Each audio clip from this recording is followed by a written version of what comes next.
With the announcement of Elden Ring's new DLC, Shadow of the Erdtree, there's been an influx of new and returning players to the game. Hello there, my name is Daiwulf, and with these videos I hope to inspire a wide variety of players with different builds that are user-friendly, easy to play as, and can be perfectly viable for all situations. For these videos, I'll be following 3 parameters, first being if this build's going to be for PvP or PvE. This will help me determine what level caps I'll be working with to make these builds as effective as possible within the chosen categories.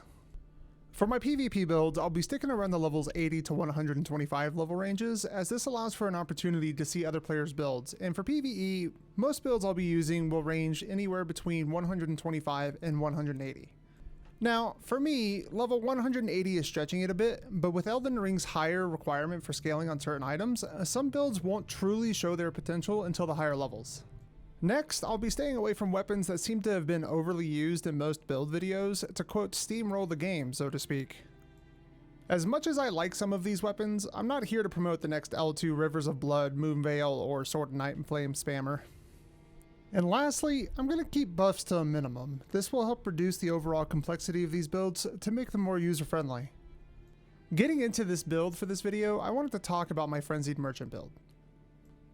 This build was inspired by the many merchants scattered around the map and the sad story behind each and every one of them.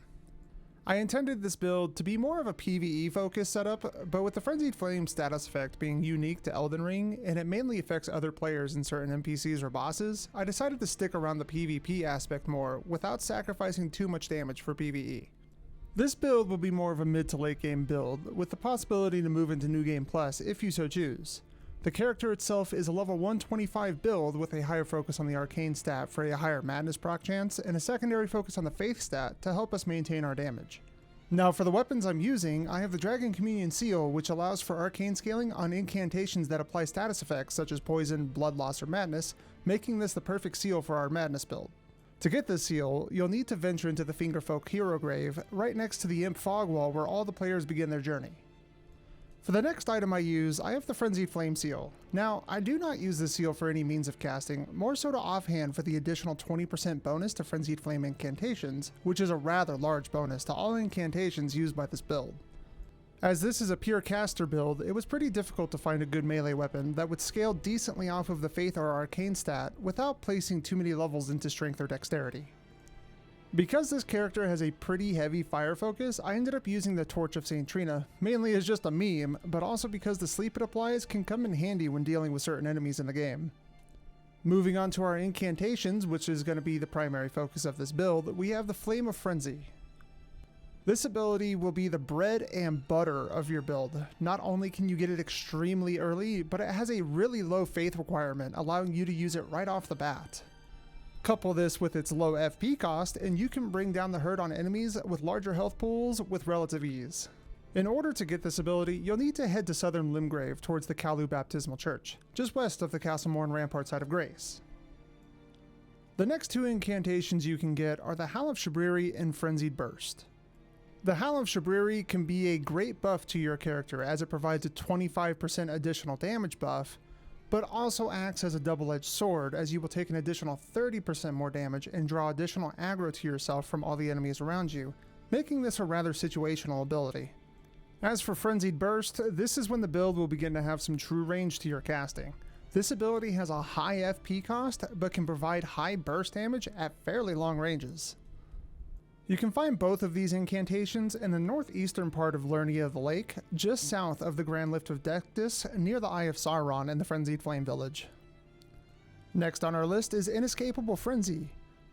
This ability is completely optional, as the only enemies that can be affected by this are players or NPC boss invaders. The great thing about this spell is you will acquire it naturally when proceeding with the Frenzied Flame questline, just past the subterranean Moog fight, down through the Cathedral of the Forsaken. Completing the Frenzied Flame questline is highly recommended. In order to acquire the Frenzied Flame Seal, you'll need to complete this build. And last on our list of Frenzied incantations will be the Unendurable Frenzy. This will be the last spell you acquire, as the only way to get it is to obtain both halves of the Haligtree Medallion and advancing to the Consecrated Snowfield.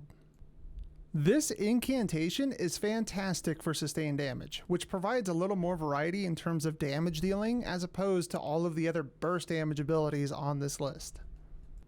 Now, some quick takeaways regarding the incantations. Although a Howl of Shabriri provides a decent damage buff and also stacks with Golden Vow's 15%, giving you a whopping 40% additional damage, the additional aggro as well as the damage you receive sitting at 20% with the damage resistant buff from Golden Vow really doesn't make this spell worth it towards the endgame. So the best thing I can recommend is substituting this out for Flame Grant Me Strength to trade off 5% less damage to have the 10% additional damage negation for additional survivability. Unfortunately, as of patch 1.09, there has been a bug where Flame Grant Me Strength does not apply to the fire incantations. In terms of the additional items I'm using, I will go ahead and post those on the screen now. These will be the additional talismans and crystal tears I am using to further round out this build, allowing for really good damage and sustain for the level of this build. I must say, this build was pretty fun, as the status effects and raw burst DPS really allowed for just chaos across both PvP and PvE. I found when I'm playing with my friends, I'm mainly supporting my team at a distance, and when being invaded, catching invaders off guard with the Torch of Saint Trina just adding to the riot. All in all, this path leads to great times with friends, but ultimately dark times in the story as you embark with the ultimate goal of setting the world ablaze. If you've made it to this part in the video, I'd like to thank you for your time. If you've enjoyed this video, feel free to like and subscribe for any and all future content. If you've given this build a try, I'd like to know your thoughts down in the comments below. As for now, I'll see you guys all in my next video.